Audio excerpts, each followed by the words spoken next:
আসসালামু আলাইকুম, welcome back to my channel Mahajuba's kitchen. আজকে আমি শীতের একটি সবজি রান্না করে দেখাবো। আর আমি প্রথমবার এই সবজিটা এবার শীতে আর কি রান্না করছি। তো আসলে সবাই শীত ছাড়াও এটা দেখা গেছে পাওয়া যায় সব জায়গায়, তো আমরা সচরাচর দেখা গেছে শীত ছাড়া খুব একটা বেশি খাই না। তো আমি প্রথমেই চিংড়ি মাছ আর তেল দিয়ে দিয়েছি। চিংড়ি মাছ দিয়ে আমি আজকে তরকারিটা রান্না করব। আর আমি আজকে ফুলকপি রান্না করে দেখাবো। আমরা বরিশাল অঞ্চলে ফুলকপি কিন্তু ঝোল চিংড়ি মাছ দিয়ে এরকম রান্না করি। অনেকেই দেখা গেছে ফুলকপি ভাজি খান বেশি একটা, তো আমাদের দেখা গেছে ভাজির থেকে আমরা ফুলকপি ঝোল রান্না করে খেতে বেশি পছন্দ করি। এরকম সবজিটা মানে ঝোল ঝোল করে রান্না করি, একটু আলু দিয়ে তারপরে ঝোল রান্না করি। তো এখানে আমি সব ধরনের মশলা দিয়ে দিয়েছি, হলুদ মরিচ যতটুকু পরিমাণে লাগে আর কি, যেভাবে খায় আর কি ওইভাবে দিয়ে দিয়েছি। দিয়ে তারপরে আমি একটু কষিয়ে নিব। যেহেতু আমি হাতে ধরে তারপরে ভিডিওটা করেছি, যার কারণে কিন্তু আমি সব কিছু ডিটেলসে দেখাতে পারিনি। আর এটা তো সবাই জানেন যে কিভাবে কি দিতে হয় মশলা। তো বাটা পেঁয়াজ দিয়েছি, রসুন দিয়েছি, তারপরে মরিচ আর হলুদ দিয়েছি মরিচের থেকে একটু কম। তো এইভাবে আর কি সব মশলা দিয়ে তারপরে ধনিয়া দিয়েছি, জিরা দিয়েছি একটু সামান্য, দিয়ে কষিয়ে তারপরে আমি একটু পানি দিয়ে আবার কষিয়ে নিয়েছিলাম।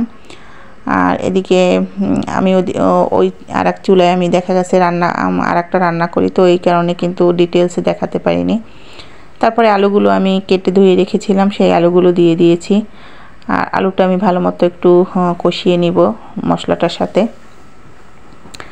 আর মরিচটা কিন্তু আমার দেখা গেছে খুব একটা লাল দেখাচ্ছে, কিন্তু মরিচটা কিন্তু ঝাল ছিল না ওইরকম, দেখা গেছে লাল দেখায় কিন্তু খুব একটা ঝাল না। তো এখানে চাইলে আপনারা কাঁচামরিচও দিতে পারেন, হলুদ আর কাঁচামরিচ দিয়েও রান্না করতে পারেন। তো আমার কাছে পার্সোনালি কাঁচামরিচের তরকারি আমার কাছে খুব ভালো লাগে না। তো আর এই যে মাছ ভাজি করব, সেটাও ভেজে রেখেছিলাম। তাই তো তারপরে আলু দিয়ে কষিয়ে তারপরে কিন্তু আমি পরিমাণ মতো পানি দিয়েছি, যে মানে সিদ্ধ হতে যতটুকু পানি লাগবে অতটুকু দিয়ে দিয়েছি। আপনারাও পরিমাণ মতো পানি দিয়ে নেবেন আর কি, সবজিটা সিদ্ধ হতে যতটুকু পানি লাগবে। আর একটু ঝোল ঝোল রাখবো যেহেতু, সেই অনুযায়ী। আর এখানে আমি সবজিটা দিয়ে দিয়েছি।